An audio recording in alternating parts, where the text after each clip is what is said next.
RGB 99.2. On fait plus de 76% sur la ville de Pontoise et plus de 68% sur le canton. Et aucun bureau ne nous a pas donné la majorité sur les deux secteurs, rural et urbain. Donc une satisfaction d'emmener avec moi Sophie Bourgeon pour intégrer cette assemblée départementale à 50% à parité féminine. Et puis surtout une majorité qui est confortée et même élargie au niveau du département, dans un contexte particulièrement difficile, mais avec la perspective d'avoir 6 ans pour mener à bien notre projet, sans avoir cette épée de Damoclès au-dessus de la tête d'une élection au bout de 3 ans de mandat, ce qui laisse jamais bien le temps suffisant pour pouvoir mener à bien des projets importants. Donc une grande satisfaction. Vous vous attendiez à ce résultat, parce que vous avez déjà 10 points d'avance sur le Front National.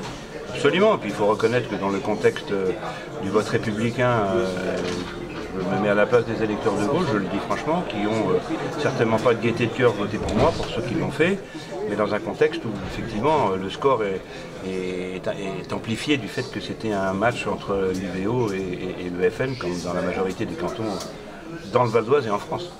Le conseil départemental rajeunit.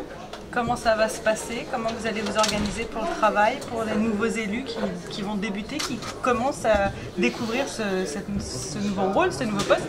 Alors, on a l'ambition de faire en sorte que cette majorité puisse exister correctement et que les nouveaux élus puissent intégrer le groupe de la meilleure façon possible. Dès demain matin, nous avons rendez-vous à 9 h pour commencer à travailler avec bien sûr l'élection du président, mais tout ce qui doit se mettre en place derrière. C'est effectivement une assemblée extrêmement rajeunie, mais aussi avec une forte proportion de nouveaux, jeunes ou moins jeunes, puisque je pense qu'il y a plus de 60% des nouveaux conseillers départementaux qui rejoignent l'Assemblée. Donc c'est certainement quelque chose qui va donner quelque chose d'assez neuf dans la manière d'aborder les sujets, etc. Mais d'un autre côté, quand on intègre des gens qui viennent nous amener des idées différentes, qui amènent des priorités peut-être différentes, on l'a vu lorsqu'on a établi le programme, qui viennent aussi nous donner une dynamique nouvelle, ça ne peut être que positif, et de toute façon c'est la logique des choses. Un jour on partira, d'autres nous succéderont, c'est comme ça que les choses se font. Vous allez continuer à maintenir le budget très serré? Je crois que ce n'est pas une volonté, c'est une obligation. Donc je l'ai déjà dit pendant la campagne, le fait de devoir gérer les finances d'un département comme d'une commune de manière pertinente en fonction de la situation que nous trouvons, c'est une obligation qui nous est faite.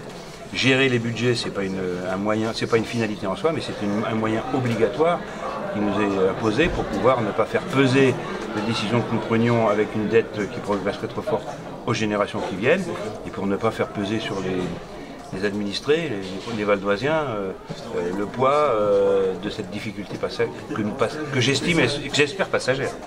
J'ai une question sur la base de loisirs. Comment vous allez, est-ce que ça va changer les choses, le fait qu'il y ait un nouveau conseil départemental? Je pense qu'en la matière, enfin en ce qui me concerne, parce qu'on n'a pas abordé le sujet, mais en ce qui me concerne, j'ai toujours demandé depuis octobre 2011, date à laquelle on a fait une réunion en présence de M. Parny pour la région, M. Lefebvre pour la communauté d'agglomération, moi-même pour le département, où j'avais dit qu'il fallait qu'on se mette autour de la table, qu'il fallait qu'on regarde comment on faisait évoluer la base de loisirs, qu'on ne pouvait pas rester dans le système qui existe aujourd'hui. Bon, aujourd'hui, au dernier conseil d'administration, on a vu les représentants de la communauté d'agglomération que j'avais un peu stigmatisés au niveau du conseil communautaire à venir plutôt que de faire la chaise vide. Ils sont venus, donc Mais ils se sont abstenus. Ils se sont abstenus, mais enfin, à la limite, l'important c'est qu'ils soient venus et qu'ils ont considéré qu'il fallait qu'on se retrouve pour évoquer le devenir de la base. Donc moi, je reste sur cette position. Je pense que de toute façon, il y a une obligation à ce qu'on remette sur le métier l'organisation de la base, le financement de la base et quel objectif on lui donne. On peut s'attendre avec la nouvelle mandature à avoir des femmes, plus de femmes à des postes plus importants, plus vice-présidents, même une présidente. Mais quel homme n'aimerait pas avoir plein de femmes autour de soi? Donc, oui, mais pas des femmes potiches, c'est des femmes qui ont des vrais postes. Mais je n'ai absolument pas parlé de femmes potiches. C'est vrai que ça va être un peu difficile globalement parce que la majorité des femmes qui viennent sont des femmes qui, enfin la majorité je ne peux pas dire ça, mais une partie des femmes qui nous rejoignent n'ont pas eu des mandats très très importants par le passé. Donc elles vont avoir une petite période d'apprentissage, mais on les accompagnera, on les aidera et surtout il ne faut pas qu'elles soient des femmes potiches, il faut que cela apporte une vision peut-être un peu différente d'aborder les sujets. Et puis ça fait partie des évolutions logiques de la vie politique. Moi ça ne me gêne en aucun cas. Actu 95, l'information en Val d'Oise.